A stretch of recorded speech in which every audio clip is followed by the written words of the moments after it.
এ বিষয়ে বিস্তারিত জানাতে শেরপুর থেকে যুক্ত হচ্ছেন সহকর্মী শাকিল মুরাদ। শাকিল, সড়কটি কেন সংস্কার করা হচ্ছে না, কি বলছে এলাকার মানুষ, আর কর্তৃপক্ষই বা কি বলছে?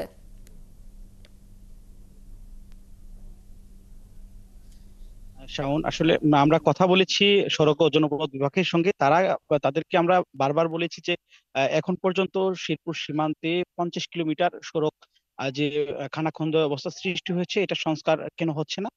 তারা বলেছে যে ইতোমধ্যে 23 কিলোমিটার সড়ক কিন্তু সংস্কার হয়েছে। তবে স্থানীয়দের একটা অভিযোগ কিন্তু রয়েছে যে এই 23 কিলোমিটার সড়ক সংস্কারে কিন্তু নানান অনিয়ম করেছেন ঠিকাদারি প্রতিষ্ঠান।